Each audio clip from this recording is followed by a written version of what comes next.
How do we learn new things? That is going to be the key question that we'll be looking at in order to answer. Hi, I'm Anna. Hello, I am Alattbi Shakir, and today we are going to talk about learning. So let's get started. We have so many interests. It could be very different, ranging from sports, arts, sciences, so on and so forth. But how come some of the things that we like to do, we became very good at it? But other things, even though we wanted so much to learn how to do it, but we just couldn't. We failed time and time again. Now, it's time for you to think about when you learn something new, right? What steps did you take to learn it? And what about the time you failed at something? How did it make you feel? And what happened after you failed? Pause the video before you write or draw the answer. Once you have finished, click play to continue the model.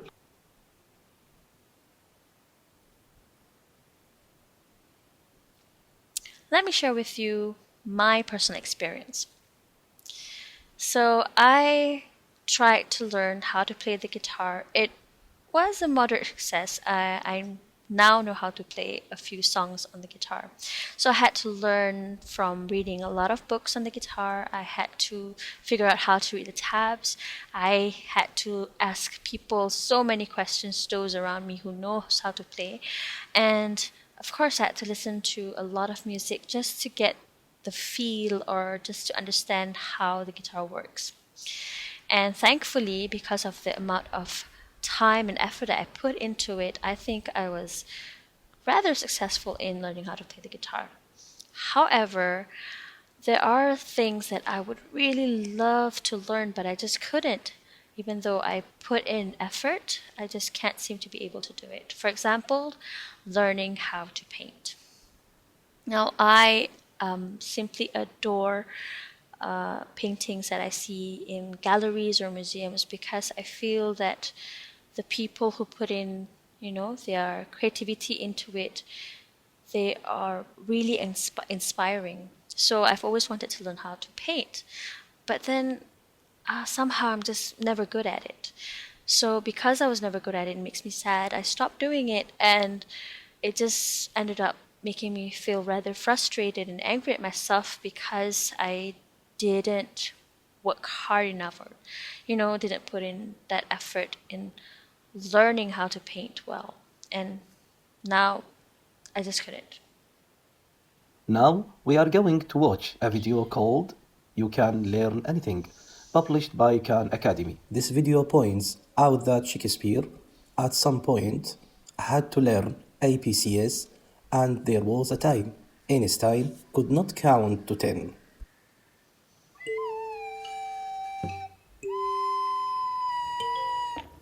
Nobody's born smart. We all start at zero. Can't talk, can't walk, certainly can't do algebra. Adding, reading, writing, riding a bike. Nobody's good at anything at first. There was a time when Einstein couldn't count to 10. And Shakespeare had to learn his ABCs just like the rest of us. Thankfully, we're born to learn. Slowly, surely, you stumble, slip, crawl, fall, and fail, and fall. Frustrating, confusing, trying, struggling, until one day, you walk. One foot in front of the other, one idea on top of the next, each wrong answer making your brain a little bit stronger. Failing is just another word for growing, and you keep going. This is learning. Knowing that you'll get it, even if you haven't gotten it yet. Because the most beautiful, complex concepts in the whole universe are built on basic ideas that anyone, anywhere, can understand. Whoever you are, wherever you are, you only have to know one thing. You can learn anything.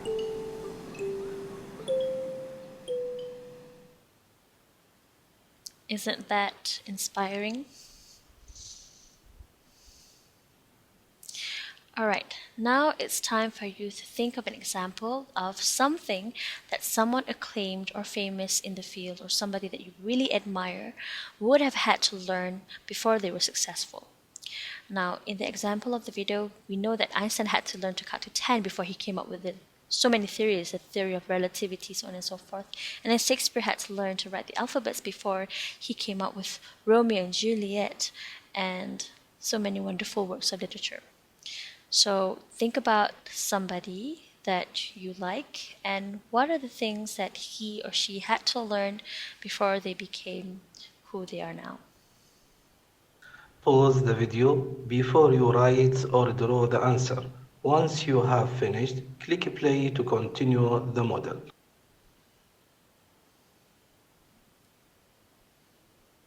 Let's move on. Now, I'd like to think of a good example of somebody who is successful, who also had to learn so many things as Datuk Lee Chong Wei, our badminton hero.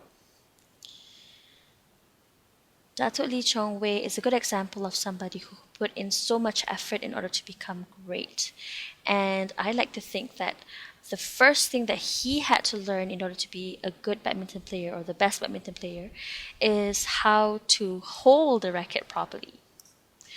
And maybe the next thing that he had to learn was how to serve the shuttlecock or how to smash the shuttlecock. So before he got to be great at badminton, there must probably be one simple thing that he had to do and be good at. So it doesn't matter where you start, but the more that you try, the more that you practice, you'll be great at it. Alright, we're going to continue by coming up with a T-chart. So a T-chart is basically two columns. First you write down, I learned this, and the other one is, but first I needed to know this. Okay? Think of a skill that you know, and think of all of the things that you had to learn before you acquire the skills or before you become good at the skill. For example, I learned how to cook nasi goreng. It's probably not the best nasi goreng, but of course I had to learn what the ingredients are and how to properly break an egg without smashing it on the counter and how to turn on the stove without burning the entire kitchen. Okay, so think about something that you learned doing and then all of the things that you needed to know before you become adept at what you have learned. Pause the video before you write or draw the answer. Once you have finished, click play to continue the model. So let's find out what's the point? What was the point of all of those exercises? Why do you need to think so much and come up with so many steps and things that we need to acquire before we're good at something? What's important about that? Now, one thing that you need to understand is that learning is a process. It's not something that you instantly can acquire. Like becoming good at something is not something that can be done overnight. You need time and, of course, a lot of effort in order to be good at something.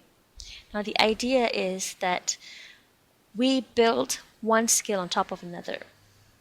We don't become good at something by simply learning something in isolation. What it means is that everything that we've learned before this, it adds up. Something that we learn today is going to help us with something that we're going to learn tomorrow and the day after and the day after. So it's like a building block, so things that you acquire from time to time, and the more you build on it, the better it will be and the stronger that knowledge will become. Another thing is that persevering through our mistakes is very important when it comes to learning. I like to think that the idea that we make mistakes and learning from it is better than not knowing what is it that we're not good at. Because I think that when we make mistakes, it means that there's something that we can learn from it. If we don't make mistakes, it means that There's nothing new to learn from. We're already good at it, right? So the idea is to practice or to do something not so that you can get it right, but in order for you not to get it wrong. The next idea about learning is that we are actually growing our brains. Now, this idea about how learning can actually grow our brains is based on the science of neuroplasticity, which is the brain's ability to adapt and respond to the environment and to things that are presented to us. So, for example, let's say today we learn just one word, and then tomorrow we learned another word that is the synonym to the word that we've learned. For example, let's say today we learned the word big, and tomorrow we learn the word huge, and then the day after we learn another word which means huge and big, which is humongous. So all of those words that we acquire day by day, it gets strengthened the more that we use it, the more that we practice using it inside our brain. So the idea is that learning is a process of growing your brain. And the more that you know, the better you are at doing it. Now, how do you determine success in learning?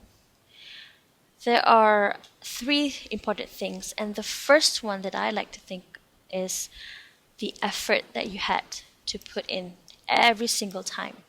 It's not enough to just try once and then think that, oh, I'm not good at this, so I might as well just stop trying. No. The fact that you are not successful once means that you just need to work harder, to put in more time and effort in order to overcome all of your troubles and doubts, so on and so forth. So effort is very important. The more effort that you put into something, the better the outcome will be. The next idea is that there's always some strategies that you can use in order to become successful in learning something.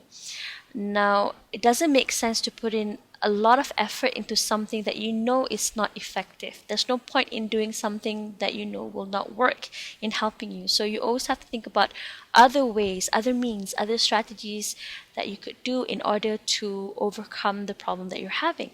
So always think about strategies that can help you to solve the problem that you have. Now, the last important thing that I think can determine success is getting help from other people. Now, I know that sometimes it's very embarrassing when we don't know something and we feel like, other people will look, will look negatively at us or would think that, we're not good, we're not smart. So all of those things might affect how we think about ourselves. So we ended up not even trying to ask for help.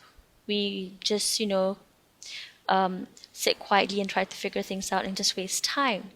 Now, in order to be a good learner, a successful learner, you need to know when to ask for help. And the idea of asking help from others is so that you're able to Today, we get have as talked much feedback as about how we possible to can know learn where anything and how we you can want improve. and be So that's the successful idea. in learning.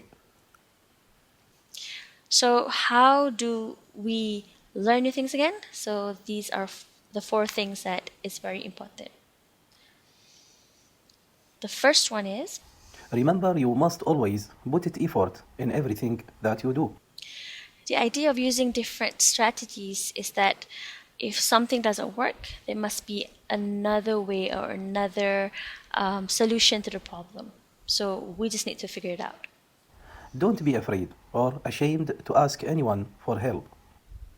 And I think the most important thing that we need to do in order to be successful in learning is to persevere. What persevere means is that we don't give up. We just stick at it until we get it right. Okay, it's important for us to not give up too soon because sometimes if we